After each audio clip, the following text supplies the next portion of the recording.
We don't have a super long hike into camp, so gonna get all packed up here, get down the trail.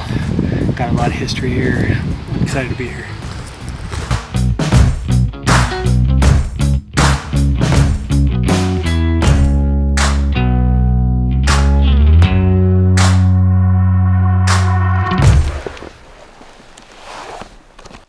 Coming back to this area meant way more to me than just going on an elk hunt.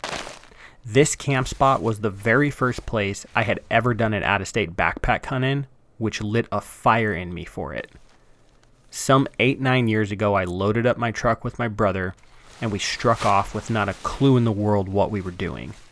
All we knew was we wanted to go elk hunting. The passion was alive, but the knowledge was absent. Stepping foot here again, a more seasoned hunter with the same intentions, felt like being reunited with my younger self. Shooting an elk was important to me, yes, but not nearly as important as this reunion was in a place I felt like taught me so much about myself. Camp's all set. Just got a nice meal in us. Got our water. Absolutely beautiful evening. We've got about an hour, a little less than an hour until sunset.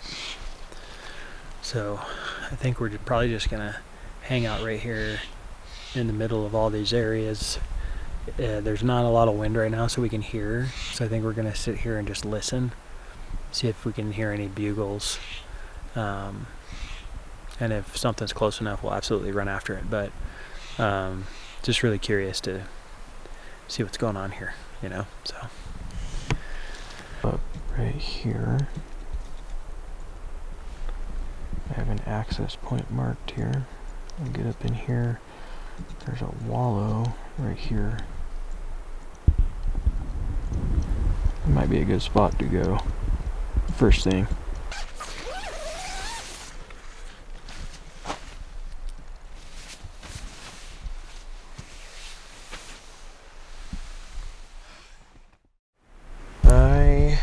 Tell you what, man, I was super tired and I needed that. Slept awesome. It's a nice cool night. It's kind of like feeling this is like the first time I feel like I've felt fall. Like fall weather. It's been so hot back home in Arizona, so it was awesome. Ready to get some coffee, breakfast, crush up the mountain, and see if we can dig up a bull.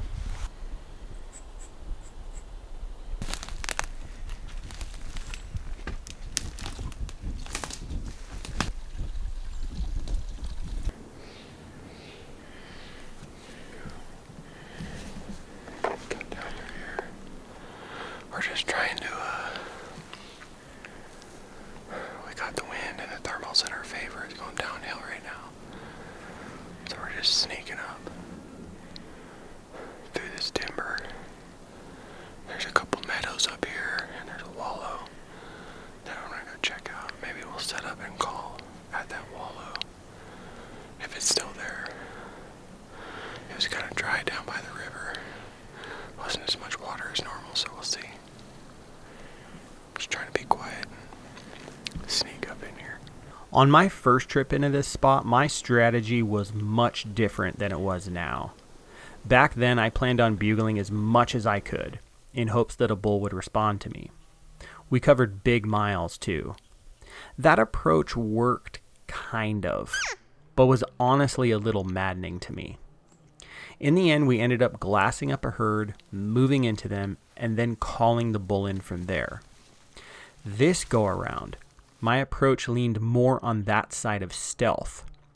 We wanted to find either fresh elk sign first, then call, or see elk from a distance, move in, and then call. Finally found some like real fresh sign, like scat that looks like it's straight from the tap. Still had flies on it. Set up back here, found a decent pile of bear scat behind us too, so that might be cool.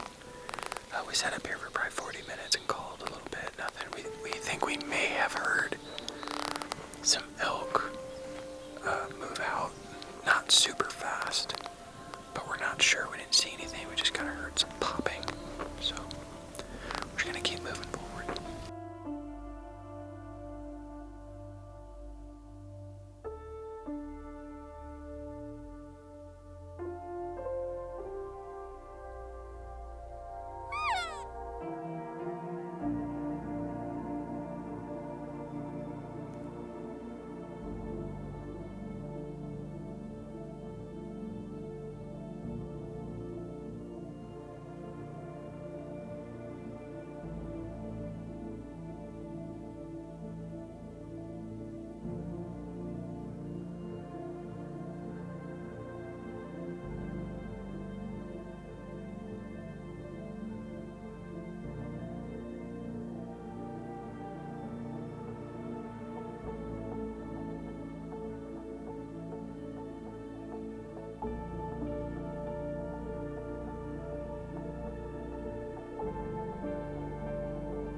See if we can attract this bear over to us.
There's a spike bull bedded about 100 yards in front of us. My tag has an antler restriction on it, so it's got to be 4 points. On one side, we're at a 5-inch brow tine, I think it is. So spikes are not legal, but we're hoping that there's some other elk around this bedded bull. That spike eventually got up and moved. We never saw or heard any other elk around him. Looking back on that first day, it was awesome. We saw great country, found fresh sign, and called in several elk. Along with a cow and calf we called in off camera, we also heard a few bugles off camera. In comparison to my first time here, this was a night and day difference. It was also eye-opening. The country hadn't changed. It was me that evolved since my first go-around. It's hard to see small progressions in a short amount of time, and I think we sometimes take for granted how much we've learned. Part of me still felt like that kid that didn't know anything. The other part felt very confident in the makings of a good hunt.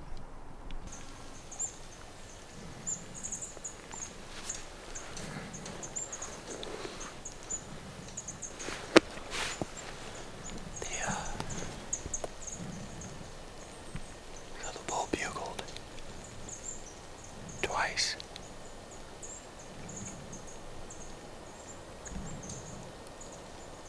We ran into a backpacker that was on this trail. So what we're trying to figure out is if the bull in the night, because of the backpacker, crossed the river and went back to the other side where we actually were yesterday. So we came over to, there's a little point here where we think we're going to be able to hear him better. So we're just sitting and waiting, being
So today we have heard a decent amount of bugles. We know that there's at least one bull beneath us, but we think there's two.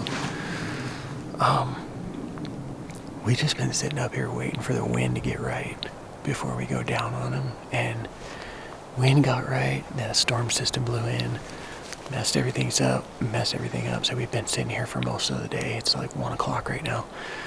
We finally got a predominant wind to work, so we're gonna drop down and fish hook around and try to work in to where we think these bulls are and hopefully find them.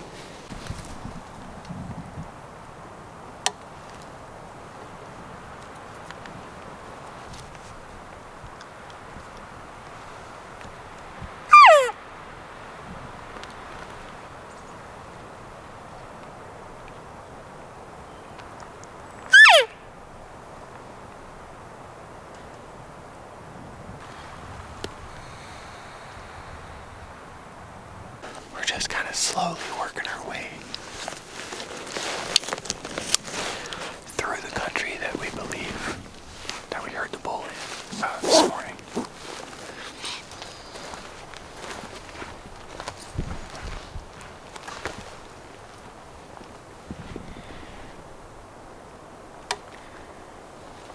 That sounds like an elk.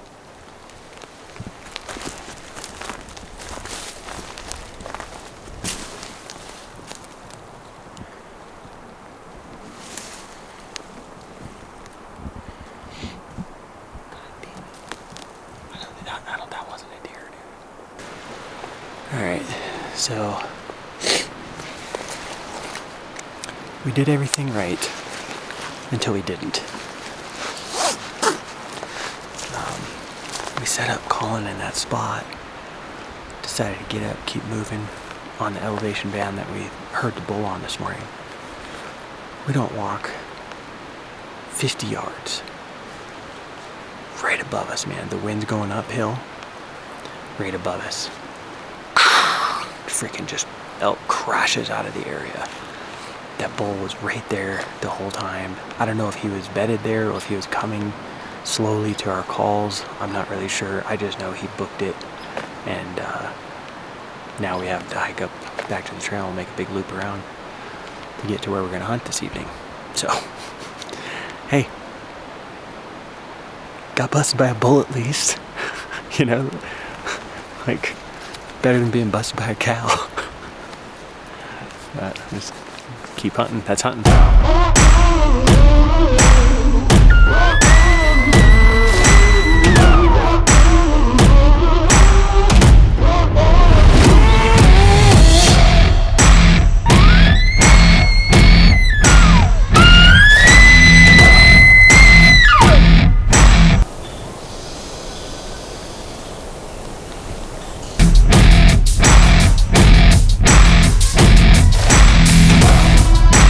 This feels weird. I don't want to be looking at hunters and trying to glass.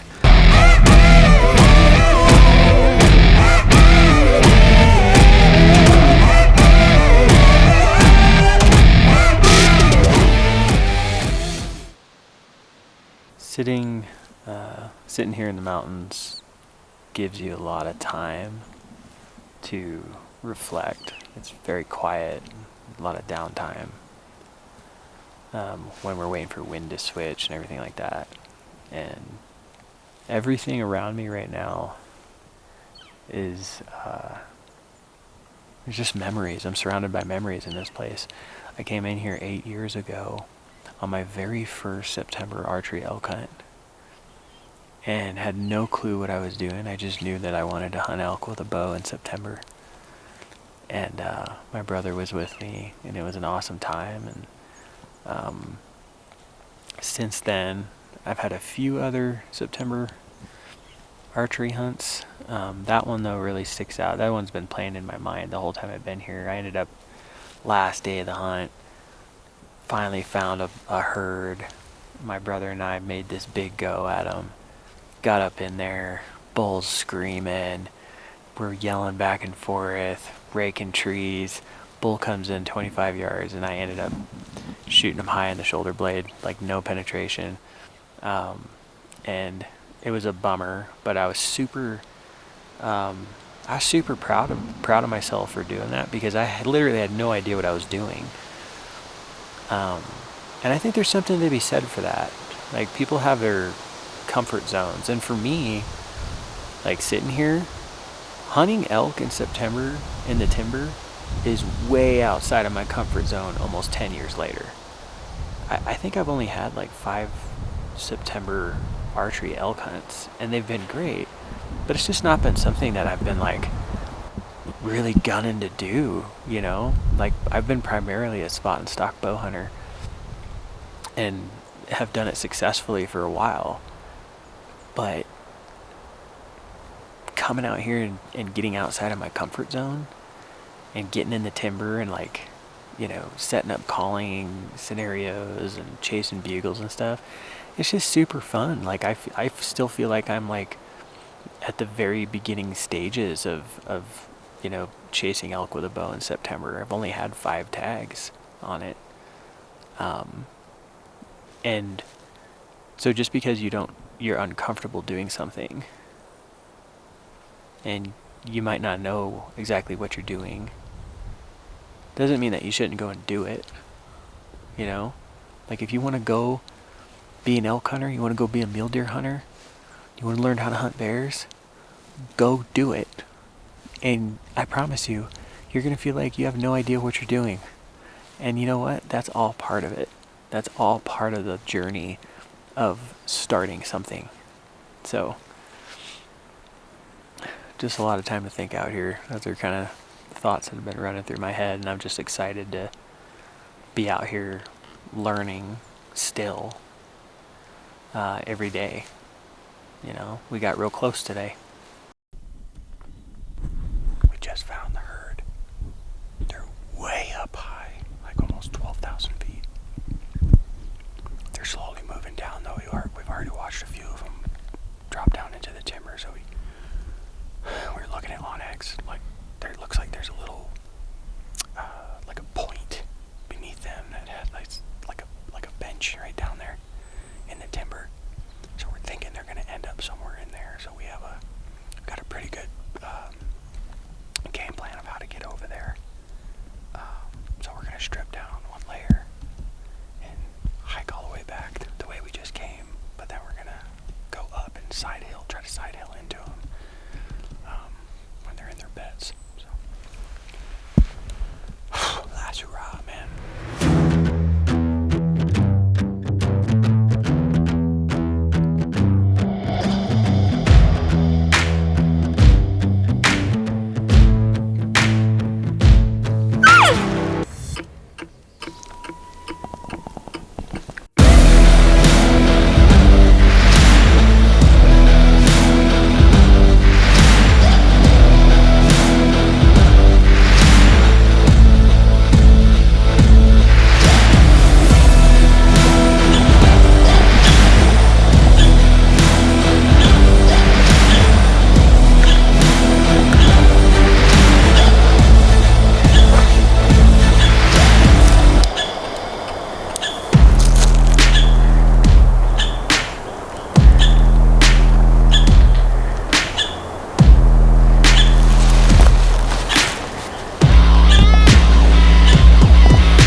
Came so close, dude.